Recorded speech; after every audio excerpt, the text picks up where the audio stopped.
अस्सलाम वालेकुम जी, उम्मीद है आप तमाम स्टूडेंट्स खरीद से होंगे। मेरा नाम मोहम्मद उमर खान है और आप देख रहे हैं दी लॉ चैनल। इस चैनल पर गुफ्तगू करते हैं हम लॉ लैट, लॉ गैट और LLB-5S के हवाले से। तो अगर आप नए कैंडिडेट हैं, नए स्टूडेंट हैं, इस चैनल पर पहली बार तशरीफ़ लाएँ तो इस चैनल को ज़रूर सब्सक्राइब करें ताकि इस तरह की मज़ीद अपडेटेड वीडियोज़ हम आप तमाम कैंडिडेट्स की खदमत में बर वक्त शेयर कर सकें।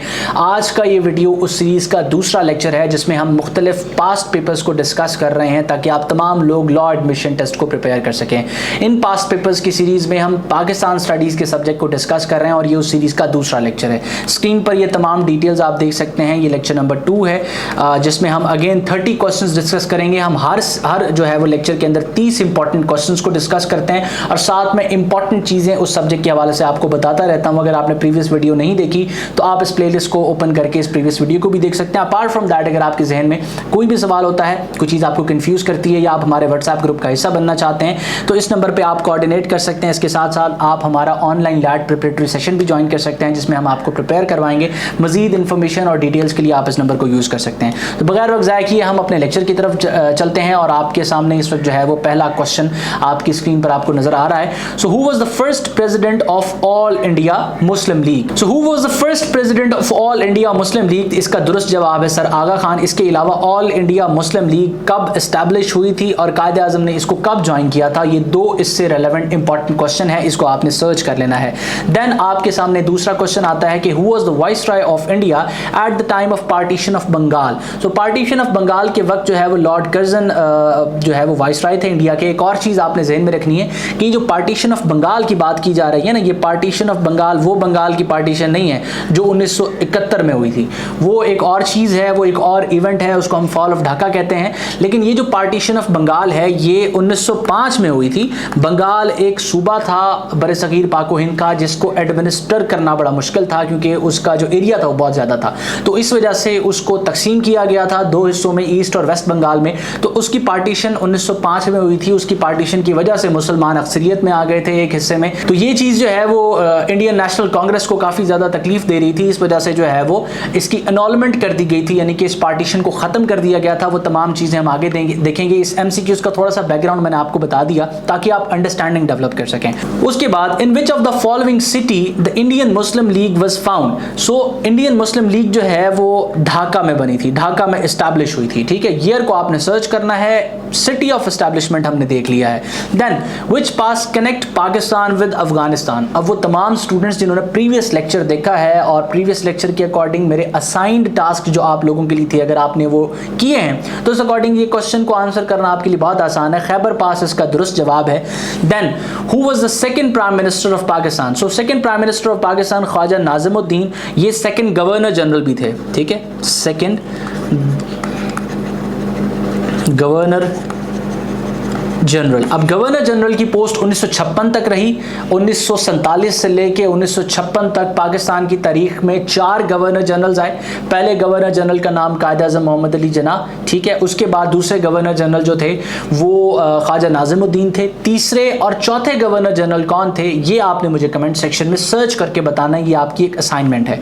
उसके बाद who was the first governor general of Pakistan? Quaid Azam Mohammad Ali Jinnah. Then in dash the Shah Jahan mosque was built during the Mughal period? So Thatta के मकाम पर जो शाहजहां मस्जिद है ये बनाई गई थी मुगल पीरियड के दरमियान। ठीक है, उसके बाद first Mughal emperor, Mughal emperor जो पहला मुगल एम्परर था वो कौन था? So Babur was the first Mughal emperor. उसके बाद हमारे सामने क्वेश्चन है कि who is entitled as Mohsin Pakistan? So Mohsin Pakistan का जो खिताब है वो डॉक्टर अब्दुल कदीर खान साहब को दिया गया था। इसके साथ साथ वो तमाम लोग जो लॉ एडमिशन टेस्ट को प्रिपेयर कर रहे हैं, आप अपनी तैयारी के लिए एलिमेंट्स ऑफ लैट पर रिलाई कर सकते हैं। इसका लेटेस्ट 7th एडिशन इस वक्त मार्केट में मौजूद है। अगर आप इस तरह के क्वेश्चंस किसी सिंगल रिसोर्स में चाहते हैं तो आप एलिमेंट्स ऑफ लैट की तरफ जा सकते हैं। लाहौर में ये इल्मी बुक हाउस पर अवेलेबल है, उर्दू बाजार में। इसके अलावा आप करीब 3 बुक स्टोर से भी इसको हासिल कर सकते हैं। अपार्ट फ्रॉम दैट पूरे पाकिस्तान में इस किताब को हम ऑनलाइन डिलीवर भी कर रहे हैं। स्क्रीन पर मौजूद व्हाट्सएप नंबर को इस्तेमाल करके आप इस किताब की जो कॉपी है उसको फ्री डिलीवरी के साथ ऑनलाइन ऑर्डर कर सकते हैं। देन हमारे सामने क्वेश्चन है कि which Mughal emperor built the Agra fort? So Agra fort से रेलेवेंट हम क्वेश्चन इस तरीके से प्रिपेयर करेंगे कि जो मुख्तलिफ इंपॉर्टेंट हिस्टोरिकल प्लेसेस हैं जो मुग़ल पीरियड के दौरान या किसी और मुसलमान मुमलिकत के दौरान पाकिस्तान में या हिंदुस्तान में, या इसको यूँ कह लें कि बरसगीर पाक व हिंद में जितनी भी हिस्टोरिकल प्लेसेस, हिस्टोरिकल बिल्डिंग्स मौजूद हैं जो इंपॉर्टेंट हैं, सिग्निफिकेंट हैं और ज़्यादा टूरिज़म को अट्रैक्ट करती हैं और वो बनाई गई हैं मुस्लिम मुमलिकत के दौरान, तो आपने उनको सर्च कर लेना है उनके बारे में, और वो किस दौर में बनी है इसको भी सर्च कर लेना है। सो आगरा फोर्ट से रेलेवेंट जो क्वेश्चन है उसका दुरुस्त जवाब जो है वो अकबर है।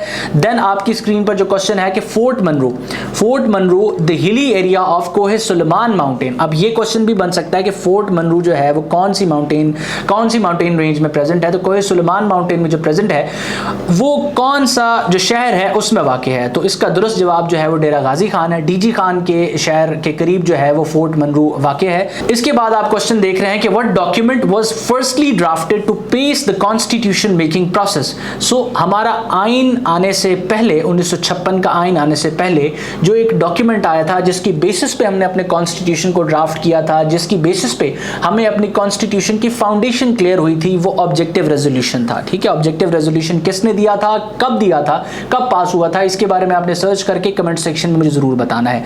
देन आपके सामने है कि after how many years Pakistan got its first constitution. अब ये उसी प्रीवियस टॉपिक से कनेक्टेड क्वेश्चन है कि कितने साल की स्ट्रगल के बाद पाकिस्तान को उसका पहला आइन मिला, तो 9 साल की मुसलसल स्ट्रगल के बाद 1947 से लेके 1956 तक का अरसा था जिस में हमने स्ट्रगल की थी और हमारा पहला आइन 1956 का हमारे पास आया था। उसके बाद नेक्स्ट क्वेश्चन आप अपनी स्क्रीन पर देख सकते हैं कि which neighbour country of Pakistan is landlocked. अब लैंड लॉक कंट्रीज वो कंट्रीज होते हैं जिनके चारों तरफ कोई जमीन होती है, कोई मुल्क होता है और वो समंदर के साथ जो है वो कनेक्टेड नहीं होते, समंदर नहीं होता उनके पास। तो हमारे पास जो ऑप्शंस अवेलेबल हैं उसमें अफगानिस्तान एक ऐसा कंट्री है जो लैंड लॉक है और पाकिस्तान का नेबर है। अब आप जब भी एमसीक्यूज को सॉल्व करने लगे तो देखें, अब फॉर एग्जांपल यहाँ 4 ऑप्शंस हैं, तो चारों ऐसे कंट्रीज हैं जो पाकिस्तान के नेबरिंग कंट्रीज हैं। इन केस अगर आपको इस सवाल का जवाब ना आता होता और यहाँ 2 कंट्रीज ऐसे होते जो पाकिस्तान के नेबरिंग ना होते, तो आप इन दोनों को वैसे ही एक्सक्लूड कर देते क्योंकि आपको पता होता कि अब ये दुरुस्त जवाब नहीं है, इसका मतलब आपको इन दोनों ऑप्शंस में से सिलेक्ट करना था। इन केस वैसे तो अभी इराक, इंडिया, चाइना, अफगानिस्तान सारे पाकिस्तान के नेबरिंग कंट्रीज हैं, लेकिन इस टेक्निक को एलिमिनेशन टेक्निक कहते हैं जिसमें आप ऑप्शंस पे भी गौर करते हैं और क्वेश्चन की स्टेटमेंट पे भी गौर करते हैं और फिर कोशिश करते हैं कि आप एक ऐसा जवाब अपने सामने लेके आएं जिस जवाब में मतलब कि 4 ऑप्शंस में से आपके पास फॉर एग्जांपल 3 में से आपको चूज करना हो या 2 में से आपको चूज करना हो, तो आपके सवाल गलत होने के चांसेस बहुत कम हो जाते हैं। उसके बाद who was the first viceroy of India, Lord Canning. Then आपके सामने क्वेश्चन आता है कि Sir Creek is a 96 kilometre long strip of water disputed between India and Pakistan. So Sir Creek के बारे में आपने मजीद सर्च करना है, पाकिस्तान के मैप को देखना है और देखना है कि कौन सा ऐसा एरिया है जहां पर सर क्रीक वाक़ है और किस तरीके से ये डिस्प्यूटेड है। आप फिर इस क्वेश्चन को भूलेंगे नहीं। देन आपके सामने क्वेश्चन आता है कि which Mughal emperor transferred the Mughal capital from Agra to Delhi. अब इससे क्वेश्चन क्या पूछा जा सकता है कि दिल्ली से पहले जो बरसगीर पाक व हिंद है उसका कैपिटल कौन सा था, आगरा था। अब शिफ्ट किसने किया, शाहजहां ने किया। सर्च आपने ये करना है कि कब शिफ्ट हुआ। देन आप अपनी स्क्रीन पर एक क्वेश्चन देख रहे हैं कि which pass connect Chitral with Badakhshan province. So ये दोरा पास है जो कनेक्ट करता है चित्राल को। उसके बाद Quaid Azam resign from Congress in the year 1920। एक और इंपॉर्टेंट फैक्ट आपने देखना है कि 1913 में कायदे आजम मोहम्मद अली जिन्ना ने मुस्लिम लीग को ज्वाइन किया और मुस्लिम लीग को ज्वाइन करने के साथ साथ ये कांग्रेस के मेंबर भी थे और कांग्रेस के मेंबर कब तक रहे, 1920 तक। 1920 में कायदे आजम मोहम्मद अली जिन्ना साहब ने कांग्रेस को खैर बात कह दिया और सिर्फ मुस्लिम लीग को ज्वाइन किया और वो उसके बाद मुस्लिम लीग के मेंबर रहे। एक और क्वेश्चन जो है वो इसी क्वेश्चन से कनेक्टेड आपसे पूछा जाता है कि हिंदू मुस्लिम यूनिटी का जो एम्बेसडर है वो किसको कहा जाता है। अब क्योंकि कायदे आजम मोहम्मद अली जिन्ना साहब ने लखनऊ पैक्ट 1916 में कलीदी किरदार अदा किया, इस वजह से सरोजनी नायडू ने उनको हिंदू मुस्लिम यूनिटी एम्बेसडर का जो है वो एक अवार्ड दिया। तो ये क्योंकि कांग्रेस के भी मेंबर थे 1920 तक और साथ साथ ये मुस्लिम लीग के भी मेंबर थे, इस वजह से हिंदू मुस्लिम यूनिटी का एम्बेसडर का जो अवार्ड था वो कायदे आजम के नाम है। उसके बाद क्वेश्चन आपकी स्क्रीन पर है कि who coined the name of Pakistan, Chaudhry रहमत अली। इसका दुरुस्त जवाब जो है वो चौधरी रहमत अली है। Then which pass is also known as Toba Kakar pass. So Khojak pass जो है वो उसको टोबा काकड़ पास भी कहा जाता है। इसका दुरुस्त जवाब ये है। Then Asbab Baghawat Hind was written by Sir Syed Ahmad Khan. मैंने आपको बताया कि मुख्तलिफ किस्म की जो इंपॉर्टेंट बुक्स और साथ साथ पोइट्रीज हैं वो किसने लिखी, कब लिखी और उन किताबों के नाम क्या हैं, ये चीज़ें आपने लाजमी प्रिपेयर करनी है। 10 से 15 नाम होते हैं, अगर आप उनको प्रिपेयर कर लेते हैं तो आपका MCQs गलत होने के चांसेस बहुत कम होते हैं।